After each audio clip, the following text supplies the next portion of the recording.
आप सभी लोगों का स्वागत है। मैं सच्चिदानंद। तो आप लोगों को रैखिक समीकरण के तो कई तरह का आप लोग को वीडियो प्लेलिस्ट में रखे हैं आप लोगों का सेवा में। तो हम इस तरह का रैखिक समीकरण एक आप लोगों को बना के देते हैं। और देखिए, हमें उम्मीद है कि आप लोग को समझ में कन्फर्म आएगा। और समझ में आने की क्या बात है, पहले से भी आप लोगों को कुछ आता ही है। तो हम आप लोगों को रैखिक समीकरण इस तरह का एक बताते हैं। और सबसे पहले इनमें से एक जो रैखिक समीकरण जो बहुत आसान तरीके से बनाया जाता है, जिनका नाम है, अब उसका नाम क्या बताएं, उनको दिखा रहे हैं, देखिए इनको।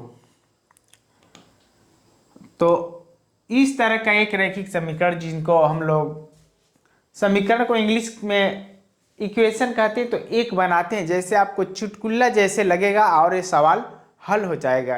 देखिए कैसे करते हैं। सबसे पहले इनका हम लोग इनमें गुना करते हैं, ठीक है। जैसे करते हैं सेम उसी तरह अगले वाले में किया जाएगा। दो का यक्स में गुना करेंगे तो आपको पता है कि 2x हो जाएगा, और प्लस है तो यहाँ पे प्लस लगा देंगे। ये 3 का इस तरह तिर्यक गुना करेंगे, 3 का x में गुना करेंगे तो 3x होगा। और जैसे 3x बन गया, उनके बाद इनका नीचे से इनमें गुना कर दीजिए तो कितना हो जाएगा, 3 दूना के 6 होगा। तो 6 लिखेंगे यहाँ पे, 6 हो गया। अब देखिए क्या दिख रहा है, 2x प्लस 3x जोड़ेंगे तो कितना होगा, 3 2 5x और बटे में है 6 और बराबर दिख रहा है आपको 10। तो अब इनके नीचे यदि कुछ हो या ना हो तो हम लोग एक मान लेते हैं। क्या मानते हैं, एक मान लेते हैं और तिर्यक गुना कर देते हैं, इनका इधर और इनका इधर। तो जैसे 5x में यदि 1 का गुना करेंगे तो 5x होगा। इसमें इनके मान में यदि 1 का किसी अंकों में भाग दिया जाए और 1 का किसी अंकों में गुना किया जाए तो उनके मान में कुछ अंतर होने वाला नहीं है। लेकिन जोड़ेंगे घटाएंगे तो बहुत उल्टे आसमान का अंतर दिखा देगा, एक ही है। आप देखेंगे ये 5x में का गुना किए तो इनके मान में कोई अंतर नहीं हुआ, और 10 में 6 का गुना करेंगे तो कितना होगा, 60 हो जाएगा। कितना होगा, 60 हो जाता है। तो यदि इनको कटाने के लिए हम लोग क्या करते हैं कि 60 न करके 10 गुणते 6 लिख दें तो वो भी आसान है। क्यों, कटा सकते हैं हम लोग, उसको क्या करेंगे, कटा लेंगे, ताकि बड़ा भी ना हो और कटाने में हम लोग को भी दिक्कत ना हो। तो इनको कह लेते हैं, हम जैसे यहाँ पे x का मान निकालेंगे तो इनका गुणांक कहाँ चला जाता है, इनके बटे में जाएगा। कहाँ जाएगा, 10 गुणते 6 बटे में 5, और 5 एक कम 5, 5 दूना के 10, 2 बार में कटा। अब x का मान मिल चुका है, 2 का 6 में गुना करेंगे तो 12 होगा। कितना होगा, 12 होगा। तो इनका उत्तर मिल गया। ठीक, ये तो चुटकुला जैसा है कि हम लोग इस तरह किए तो इतना मिलता है।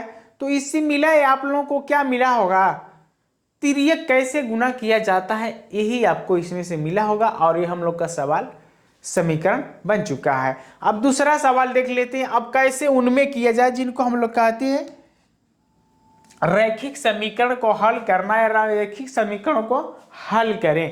कैसे करते हैं, देखिए सेम वही काम करेंगे। इनका हम इस साइड में गुना कर देते हैं।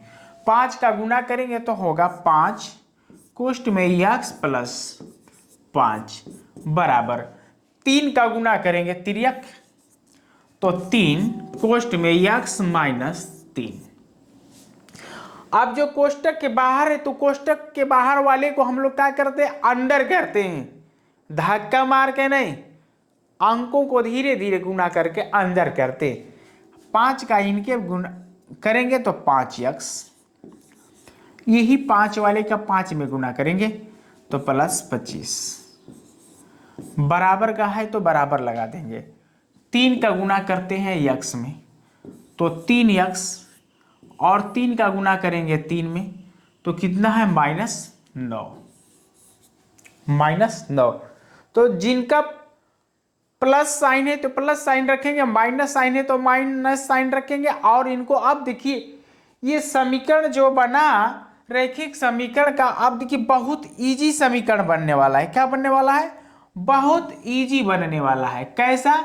जो समीकरण का पहला स्टेप आप लोगों को मिलता है ना, सेम वही बनने वाला है। और पहला स्टेप आप सब लोगों को आता है पहले से।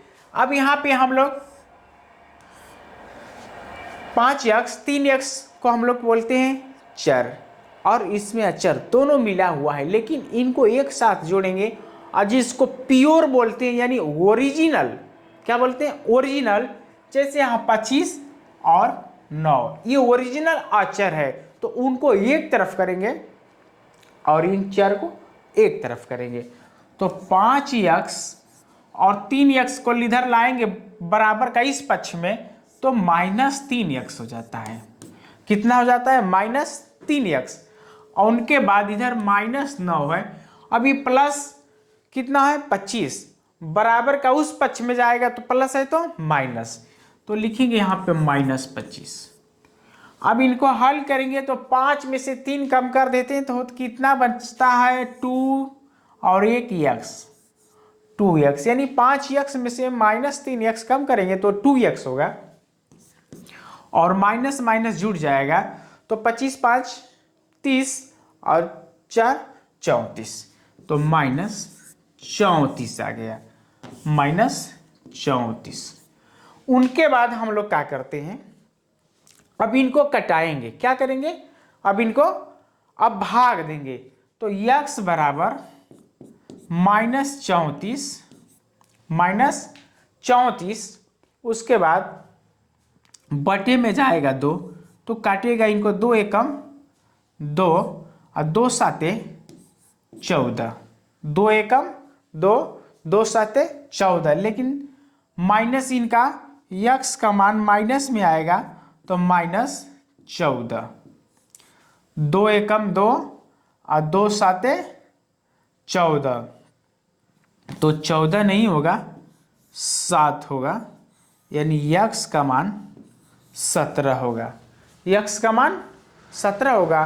तो यहाँ तक हमें उम्मीद है कि आप सभी लोगों को समझ में आ गया होगा। निश्चित है। तो इसी तरह यदि लीनियर इक्वेशन का इस तरह का सवाल आपको मिले तो उनको इस तरह आप तिर्यक गुणा करके हल कर लेंगे। तो यदि समझ में आ गया होगा तो करना क्या है? एक लाइक करना है और सहयोग करना है, यही काम करना है।